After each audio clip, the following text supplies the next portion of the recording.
Good morning, everyone. This is Mrs. Anju Malim from Springfield's Masap Tank, biology teacher for class 10th. I welcome you all again, 10th class students.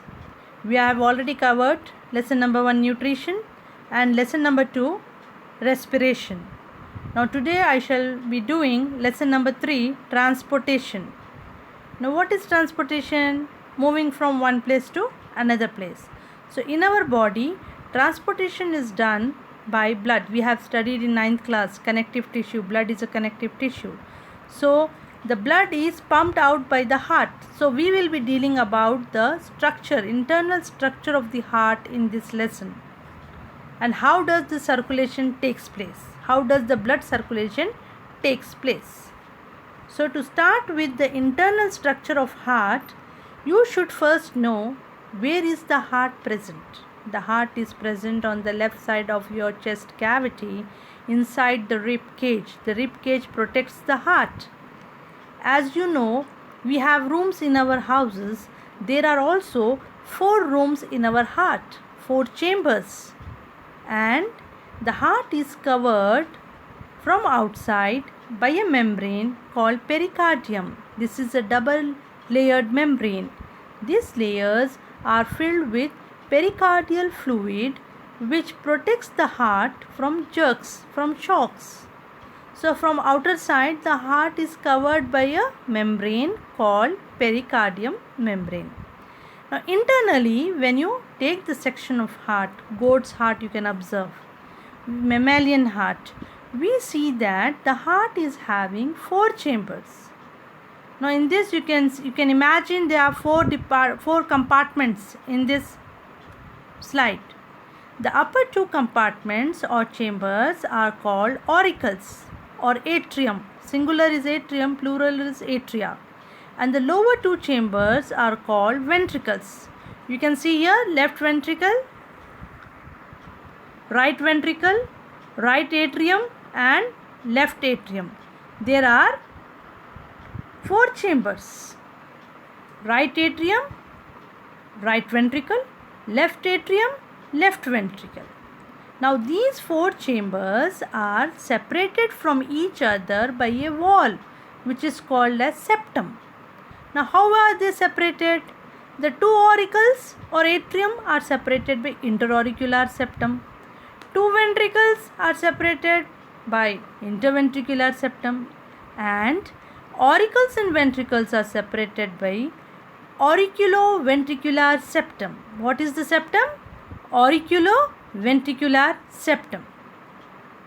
And these auricle and ventricle are connected to each other by valve. So on the right side, right atrium and right ventricle are separated by tricuspid valve, whereas on the left side, left atrium and left ventricle are separated by mitral valve or bicuspid valve. Now here we see that the blood flow is controlled by these valves. There are also valves present. Now let us talk about first the blood vessels that are entering into the heart. If you observe the blood vessels, on the upper side you can see aorta. Aorta is the main artery. I will let you know about the arteries and veins in detail in my next slide, in my next session. Okay, now here aorta is the main artery. Arteries carry pure blood, right? So oxygenated blood. So aorta is the main artery which originates from the heart, and superior vena cava and inferior vena cava you can see here at the bottom. Aorta, superior vena cava, inferior vena cava, you can see pulmonary veins, and you can also see pulmonary artery. These are the vessels that are entering into the heart. I repeat, pulmonary, I repeat again, pulmonary artery, pulmonary vein, superior vena cava, inferior vena cava, aorta are the blood vessels that are entering into the heart. Now we were talking about the valves. We have seen that there is a tricuspid valve, mitral valve. We also have one more valve which is present at the base of aorta. It is called aortic valve. And another valve is present at the base of pulmonary artery, which is called as the pulmonary valve. Pulmonary valve or semilunar valve. Okay, it is present at the base of pulmonary artery. Now, there are also one more type of blood vessels called as the coronary vessels, which are present on the walls of the heart. Is that clear? I hope so. So, what did we see? We have seen that heart is a pear-shaped structure. It is wider at the anterior end and narrower at the posterior end. It is covered by two-layered membrane called pericardial membrane filled with pericardial fluid. It is four-chambered. Two upper chambers are called auricles or atrium. Two lower chambers are called ventricles. Auricles are divided by septum called interauricular septum, and ventricles are separated by interventricular septum, whereas auricle and ventricle are separated by auriculoventricular septum. We have also seen that left atrium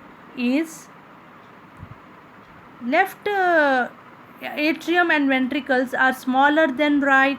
The walls of the ventricles are thicker than the atrial valves because they have to pump the blood. Ventricles will pump the blood, whereas auricles will only receive the blood. I will tell you about this in blood circulation in my next session. The blood vessels entering the heart, we have seen superior vena cava, inferior vena cava, aorta, pulmonary artery, pulmonary vein, and the blood vessels found in the walls of the heart are coronary. Now here you can view in this slide, you can see left, right atriums, how they are separated by the septums. Aorta you can see inferior vena cava, you can see superior vena cava, you can see tricuspid valve, you can see aortic valve. Also you can see pulmonary valve and mitral valve. Four valves are very clear in this. You understand? You have to remember the vessels entering into the heart. They are aorta, pulmonary artery, pulmonary vein, superior vena cava, inferior vena cava, and coronary vessels that are on the walls of the heart. And you have to remember the valves.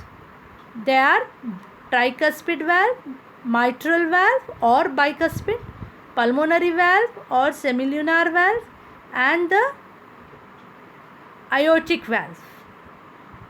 Aortic valve you can see here. Yes. So I have talked to you about the valves just now. It is the same slide showing that the valves present between the right ventricle and right auricle is tricuspid, and the valve present between the left auricle and the left ventricle is mitral valve. Valve present at the pulmonary artery is pulmonary valve, you can see here, and the valve present at the base of the aorta is aortic valve or systemic valve. Now this was all about the internal structure of the heart. Now let us see the circulation of blood through the heart. Circulation of blood through the heart. We will see now. Now actually what happens here, these vena cava, which are the largest vein, vena cava is the largest vein and aorta is the largest artery. So veins, they carry deoxygenated blood. So the vena cava, superior vena cava and the inferior vena cava brings the deoxygenated blood from all over the body to the heart, to the right atrium. So the right atrium receives the, you can see in this slide, right atrium, it receives the deoxygenated blood, which through the tricuspid valve enters into the right ventricle, and through the pulmonary valve it enters into the pulmonary artery, and pulmonary artery carries the blood to the lungs for purification, where we do the respiration. So the blood deoxygenated will become oxygenated, Exchange of gases takes place in alveoli, I told you, in the lungs. From there, the pulmonary vein will bring the oxygenated blood to the left atrium. From there, it enters into the left ventricle, and from the left ventricle through the aorta, the pure blood, the oxygenated blood is pumped out to all parts of the body. I hope this picture is clear. The blood is first entering from all over the body into the right atrium and right ventricle and going to the pulmonary artery. All arteries carry pure blood, but pulmonary artery is an exception.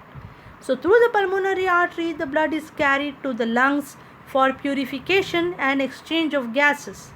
From the lungs, the pulmonary vein brings the oxygenated blood back to the heart into the left atrium and left ventricle, from where the aorta, through the aorta and the aortic valve, the blood is pumped to all parts of the body.